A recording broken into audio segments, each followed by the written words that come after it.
Ar-rabi, yang keempat, anna hadhihi syahadah sababun najati minan nar, bahwa persaksian la ilaha illallah ini akan menjadi sebab orang itu selamat dari api neraka. Yang pertama tadi kan masuk surga. Sebenarnya masuk surga berarti dia selamat dari api neraka. Tapi di sini disebutkan karena yang namanya selamat dari api neraka juga suatu keberuntungan kan. Di samping masuk surga itu beruntung, selamat dari api neraka juga keberuntungan. Makanya disebutkan. Jadi bukan berarti yang namanya orang selamat dari api neraka itu bukan keberuntungan, keberuntungan yang besar. Allah sendiri mengatakan faman zuhziha 'anil nar wa udkhilal jannah faqad faz. Barang siapa yang dijauhkan dari neraka, berarti jauh dari neraka. Kalau masuk surga jelas tadi, mungkin langsung. Nah sekarang yang tidak langsung, berarti kan dia masuk dulu neraka. Lalu setelah dari neraka, ternyata kok dia dikeluarkan, diselamatkan, maka ini keberuntungan. Sebelum dia masuk surga, sebelum dia masuk surga, dia sudah ada keberuntungan dulu. Makanya ini disebutkan, walaupun nanti juga disebutkan kembali yang kelima. Tapi di sini sababun najati minan nar, sebab orang itu selamat dari api neraka, berarti dia tidak akan masuk neraka. Maksudnya,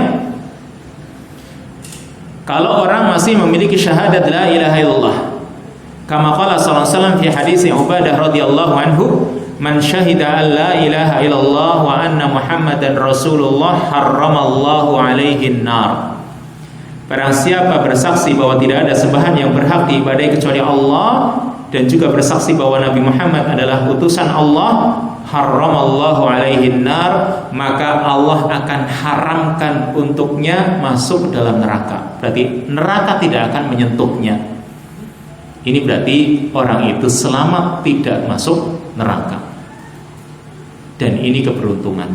Al-khamis, yang kelima, anna man qalaha ukhrija minan nar, bahwa orang yang mengucapkan la ilaha illallah maka akan dikeluarkan dari api neraka. Kalau tadi nggak sampai masuk neraka, ini yang keempat tadi. Yang kelima, nanti kata orang itu berada di neraka akan dikeluarkan dari api neraka. Nabi SAW dalam riwayat Imam Muslim, beliau mendengar seorang muadzin yang mengumandangkan adzan. Ketika muadzin tersebut sampai pada kalimat asyhadu alla ilaha illallah, apa kata Rasulullah SAW? Mendengar muadzin tersebut mengucapkan syahadat la ilaha illallah, Nabi SAW mengatakan kharaja minan nar, orang ini keluar dari neraka. Ya, orang ini yang mengucapkan syahadat, karena dalam adzan dia mengucapkan syahadat, kharaja minan nar, kata Nabi. Orang ini keluar dari neraka karena dia telah mengucapkan la ilaha illallah atau asyhadu an la ilaha illallah. Makanya berlomba-lombalah sampai muadzin saja Nabi katakan seperti itu. Semoga kalau kita mengumandangkan adzan atau antum yang menjadi muadzin dimanapun saja, ketika mengucapkannya benar-benar memahaminya dan mengamalkan tuntutan dari apa yang diucapkan, semoga itu benar-benar akan menyelamatkan. Karena seperti itu, Rasul mendengar muadzin mengucapkan asyhadu an la ilaha illallah, Nabi mengatakan kharaja minan nar, orang ini keluar dari neraka. Maka berbahagialah, apalagi kalau orang itu sering mengumandangkan kalimat adzan, yang berarti dia jaga kalimat tauhid pada dirinya. Di sini kama qala sallallahu alaihi wasallam, sebagaimana yang dikatakan oleh Nabi sallallahu alaihi wasallam, akhriju minan nar man qala la ilaha illallah wa kana fi qalbihi minal khair ma yazinu sya'irah. Akhriju minan nar man qala la ilaha illallah wa kana fi qalbihi minal khair ma yazinu qurrah. Akhriju minan nar man qala la ilaha illallah wa kana fi qalbihi minal khair ma yazinu darrah.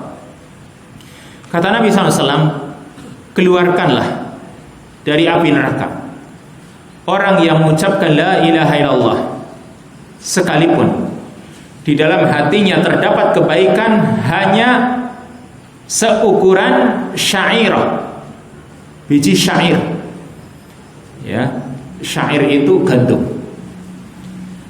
Walaupun dalam hatinya itu ada kebaikan cuma sebesar syairah gandum, yang berarti kecil. Asal la ilaha illallah ada pada dirinya, karena orang itu mengucapkan la ilaha illallah. Lalu Nabi pun mengatakan akhriju minan nar. Kalau ini adalah hadis qudsi. Akhriju minan nar man qala la ilaha illallah wa kana fi qalbihi minal khair ma yazinu burrah.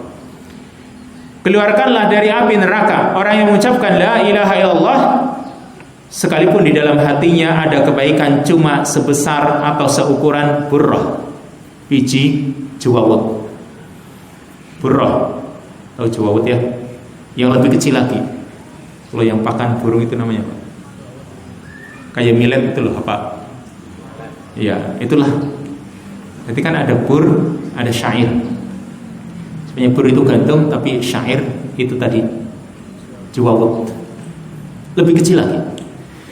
Dan juga akhriju minan nar man qala la ilaha illallah wa kana fi qalbihi minal khair ma yazinu dzarrah. Keluarkanlah dari api neraka orang yang mengucapkan la ilaha illallah sekalipun dalam hatinya ada kebaikan sebesar seukuran dzarrah. Dzarrah itu kalau kita itu melihat terjemah-terjemah yang ada sering diartikan biji sawi. Tapi sebenarnya dzarrah itu asalnya adalah an-namlah as-saghirah, semut yang kecil. Semut yang kecil berarti itu untuk kalimat yang diungkapkan oleh orang Arab menunjukkan sesuatu yang kecil. Jadi mereka untuk menunjukkan kecil gitu ya. Kalau orang Jawa Timur itu pakai W, kecil gitu. Maka ada W-nya double lagi, kecil gitu. Itu kalau mengatakan kalimat kecil atau kecil sekali, itu orang Arab pakai dzarrah, yang arti asalnya adalah an-namlah as-saghir, semut yang kecil. Ya tinggal bahasa antum itu kalau menunjukkan sesuatu yang kecil pakai apa? Nah, segede hewan ini, nah, berarti sangat kecil itu. Masing-masing daerah beda-beda. Karena mungkin ada yang kadang kalimat-kalimat yang tidak baik. Intinya dzarrah di sini menunjukkan seperti semut kecil, maksudnya sesuatu yang sangat kecil. Kalau tadi biji gandum, biji jawawut itu juga sudah kecil. Apalagi di sini dzarrah, walaupun lebih kecil lagi dzarrah. Dan Allah sendiri mengatakan dalam ayatnya, "Faman ya'mal mithqala dzarrah." Barang siapa yang melakukan amalan sebesar dzarrah, itu adalah suatu yang sangat kecil. Dan untuk menunjukkan kecilnya, mungkin kalau orang Indonesia bilangnya atom, partikel atau apalah yang kecil-kecil, tapi yang bisa dilihat oleh mata tentunya ya dzarrah ini adalah namlah saghirah bagi orang-orang Arab. Maksudnya untuk menunjukkan sesuatu yang sangat kecil. Selagi orang itu, walaupun kebaikannya sedikit tadi, selagi orang itu masih ada la ilaha illallah dalam dirinya karena dia ucapkan, karena dia yakini, dia juga amalkan, maka Allah katakan akhriju minan nar, keluarkanlah orang itu dari api neraka. As-sadis yang ke-6, annaha tarajjaha bis samawati sab'i wal ardina sab'i, bahwa kalimat la ilaha illallah itu akan lebih berat dibanding 7 langit dan 7 bumi.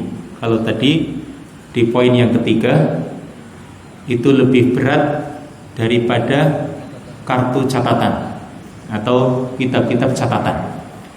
Nah, sekarang yang ke-6 lebih berat dibanding 7 langit dan 7 bumi. Lau di'na fi kifatin, andai kata 7 langit 7 bumi itu diletakkan dalam 1 daun timbangan, wala ilaha illallah fi kifatin, dan la ilaha illallah diletakkan di 1 daun timbangan yang lain, dan nanti akan ada hadisnya, wa annaha taqsimus samawati wal ard law kunna halqah, dan kalimat la ilaha illallah itu akan memecahkan atau akan memutuskan, menghancurkan langit dan bumi andai kata langit dan bumi itu membentuk lingkaran. membentuk seperti misalnya tasbih. Seperti kalau biji tasbih. Ya, kalau biji tasbih berapa? Antum biasa menggunakan apa enggak? Kalau orang Kuwait, orang Emirat, itu anak-anak muda mereka biasa bawa tasbih. Bawa tasbih ditaruh di sakunya. Kalau mereka mengeluarkan sesuatu, yang dikeluarkan biji tasbih. Dan itu mereka biasa masukkan kayak gitu. Seperti orang Jogja itu bawa keris, seperti orang Madura bawa celurit. Maksudnya itu sebagai seperti pakaian adatnya mereka. Tapi sebenarnya kalau benar-benar digunakan untuk bertasbih, ketika dia itu mengeluarkannya, terus ketika sendiri mungkin dia baca subhanallah, subhanallah, itu nggak masalah, boleh saja. Tapi mereka ketika sudah punya seperti itu untuk main-main, gitu, putar-putar. Dan sekarang kalah dengan HP. Harusnya kan ngitung keypadnya itu subhanallah, subhanallah, ini nggak pencet-pencet. Apa yang dimainkan? Game. Ini yang bahaya. Ini biji tasbih. Mereka biasa melakukannya. Tapi kalau bisa ya kita gunakan jari-jari kita. Karena ini yang nanti akan menjadi saksi di yaumil qiyamah. Dia yang akan berbicara bahwasanya ini kita gunakan untuk bertasbih atau juga untuk berzikir kepada Allah Subhanahu wa taala. Intinya seperti biji tasbih tadi, kalau matahari, bumi dan langit yang masing-masing berjumlah 7 dibuat halqah, lingkaran, maka la ilaha illallah nanti akan taksum, qasamathunna, akan mematahkannya, akan memecahkannya. Kama fi hadis Abdullah bin Amr, sebagaimana disebutkan dalam hadis Abdullah bin Amr, inna nabiyallahi Nuhan alaihi salam lamma hadarathul wafah qala libnihi, sesungguhnya Nabi Allah Nuh alaihi salam ketika kematian hampir menjumpainya atau ketika kematian mendatanginya, berarti beliau sudah hampir sakaratul maut, beliau masih bisa berwasiat kepada anaknya. Dan dalam riwayat wasiat ini cuma berdua. Dan ini menunjukkan wasiat yang sangat berharga. Qala libnihi, Nabi Nuh mengatakan kepada anaknya, inni qasun alaikal wasiyah, sungguh akan aku sampaikan kepadamu wasiat. Tentunya kalau seorang ketika menjumpai orang tuanya yang sudah dalam keadaan seperti itu, dia berwasiat, pasti anak ini benar-benar berusaha mendengarkannya. Atau begini, kalau orang tuanya baru meninggal dunia, lalu orang tuanya sebelum dia meninggal dunia punya wasiat. Asal wasiat itu mungkin bukan berkaitan dengan harta. Orang Jawa kan kadang pelit.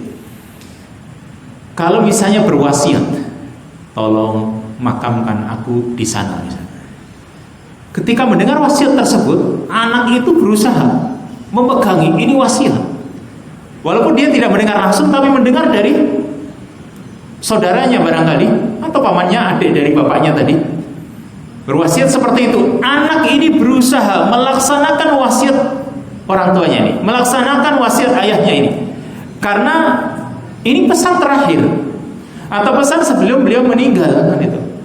Seorang anak berusaha untuk menjalankannya. Dan di sini Nabi Nuh pun ingin mewasiatkan kepada anaknya, dan wasiat ini berlaku untuk kita. Karena ini walaupun syar'u man qablana, syariat orang-orang sebelum kita, tapi karena oleh Rasulullah SAW dijadikan sebagai ibrah, sebagai pelajaran, dan beliau sendiri sampaikan, maka ini juga berlaku untuk kita.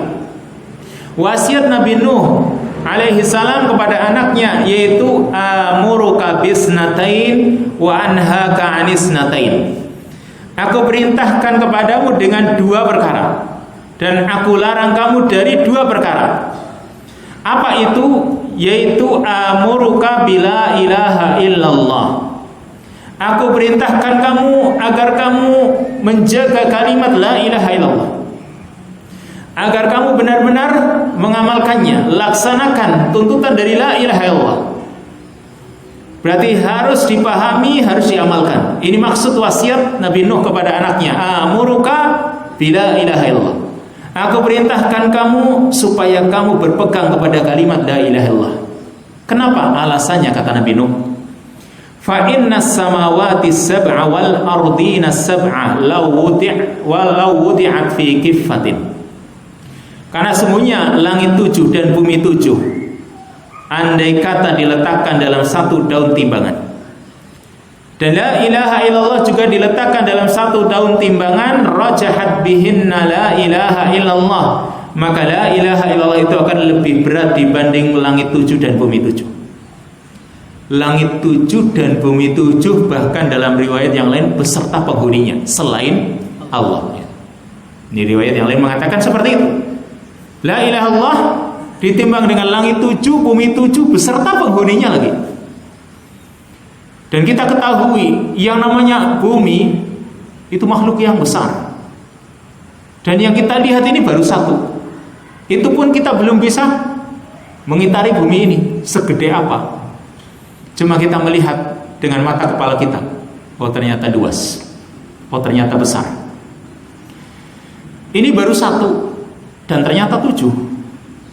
Apakah 7 planet, atau 7 lapisan, atau 7 benua, wallahu a'lam. Yang jelas 7. Kita harus mengimaninya. Dan jarak masing-masing bumi ini, serta dari bumi ke langit, dan dari langit satu ke langit berikutnya, kata Nabi SAW, jaraknya khamsumi'ati am, 500 tahun orang berjalan. Ini kan berarti dari satu bumi, dari bumi ke langit, dari satu bumi ke bumi berikutnya, jaraknya jauh dan berarti luas. Kalau dibuat seperti biji tasbih tadi, segede apa? Ibaratnya talinya kayak apa gedenya kan ya. Ternyata yang segede itu dan sebanyak itu, kalau ditimbang dengan la ilaha illallah, rajahat bihinna la ilaha illallah. La ilaha illallah lebih berat dibanding 7 langit 7 bumi. Walau anna samawati sab'a wal ardina sab'a kunna fi halqah.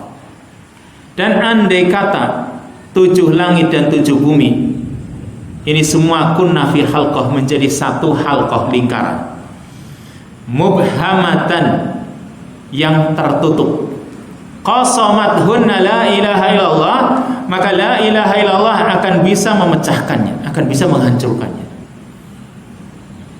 Ini ya keutamaan la ilaha illallah. Satu perkara yang harus dipegangi, wasiat Nabi Nuh alaihi salam untuk anaknya, dan ini untuk kita. Kalau kita lanjutkan wasiatnya ini, yang kedua yaitu kalimat subhanallah wa bihamdih. Ini yang pertama la ilaha illallah, dan tadi sudah dijelaskan tentang keutamaannya. Lalu wasiat yang kedua yang harus dipegangi, yang Nabi Nuh perintahkan anaknya untuk berpegang, yang kedua adalah kalimat subhanallah wa bihamdih. Kata Nabi Nuh alaihi salam, fa inna biha salatu kulli syai'. Karena subhanallah wa bihamdi itu salatnya segala makhluk. Salatnya makhluk itu subhanallah wa bihamdi. Rumput-rumputan, tanaman-tanaman, batu-batuan, benda-benda yang ada, mereka juga salat. Mereka juga mendekatkan diri kepada Allah. Salatnya mereka itu bertasbih, baca subhanallah wa bihamdi. Wa biha yazinul khalq. Dan karena la ilaha illallah pula, maka makhluk juga akan ditimbang. Jadi la ilaha illallah ini kalimat subhanallah wa bihamdih, ini salatnya semua makhluk, dan juga karenanya makhluk itu akan ditimbang. Sedangkan dua perkara yang dilarang oleh Nabi Nuh alaihissalam, wa anhaka 'anil syirki wal kibar, dan aku larang engkau dari dua dosa yaitu asyirk wal kibar, syirik dan kesombongan. Al-kibar, sombong. Yang dua perkara ini bertolak belakang dengan yang diperintahkan tadi. Coba, yang pertama kalimat la ilaha illallah. Yang pertama kalimat la ilaha illallah, yang berarti tauhid. Lawannya apa? Syirik. Lalu kedua kalimat subhanallah wa bihamdi. Ini menunjukkan apa? Orang itu merendah. Bisa dipahami enggak? Orang mengucapkan subhanallah berarti dia merendah. Kenapa? Lihat. Kalau kita itu dalam safar, dalam perjalanan, kita naik tempat yang tinggi, naik misalnya kita itu naik sepeda motor atau mungkin naik mobil, melewati tempat yang tinggi, naik, kita baca apa? Kita bisa baca Allahu Akbar. Lalu ketika turun kita baca apa? Subhanallah, betul kan ya? Dan ini ada dalam safar. Kita itu kalau melewati tempat yang tinggi, mungkin jembatan agak tinggi, kita baca Allahu Akbar. Atau mungkin gunung yang kita lewati, walaupun pegunungan, katakanlah mungkin ini kesana utara dikit, nah kan naik, baca Allahu Akbar ketika kita di atas puncak. Ketika kita turun kita baca subhanallah. Kenapa? Para ulama menjelaskan, ketika kita itu naik ke atas kita baca Allahu Akbar, karena ketika orang di atas, orang itu merasa paling tinggi. Wah, aku paling tinggi nih, yang lain rendah kan? Maka supaya dia tidak merasa paling tinggi, baca Allahu Akbar, Allah yang paling besar. Jadi orang itu ya rendah. Nah, ketika orang baca subhanallah, dia kan turun. Dan turun berarti dia akan merasa rendah. Maka ucapkan subhanallah, maha suci Allah, Allah tidak pernah rendah. Berarti ucapan subhanallah ini menunjukkan kerendahan seorang hamba dan maha suci Allah dari sikap hina dan rendah. Makanya ini juga perlu kita ucapkan nih, kalau kita itu lagi dalam safar, naik ke atas, baca Allah Akbar, walaupun seringnya lupa. Kan seperti itu, kita sih tahu ilmunya. Tapi kalau lagi dalam safar, yang diingat yang lain, yang dipikir yang lain, sehingga membaca itu banyak lupanya. Sehingga para ulama pun ketika naik pesawat, naik, take off, baca Allah Akbar. Ketika landing, baca subhanallah. Karena sama, menaiki dan turun. Itu manfaat kita mengucapkan Allah Akbar dan subhanallah. Dan di sini yang kontras kalimat subhanallah berarti kita itu merasa rendah, dan lawannya adalah al-kibar, kesombongan. Makanya Nabi Nuh alaihissalam melarang dua perkara, yaitu syirik yang merupakan lawan dari kalimat la ilaha illallah, serta kesombongan yang merupakan lawan dari kalimat subhanallah wa bihamdih.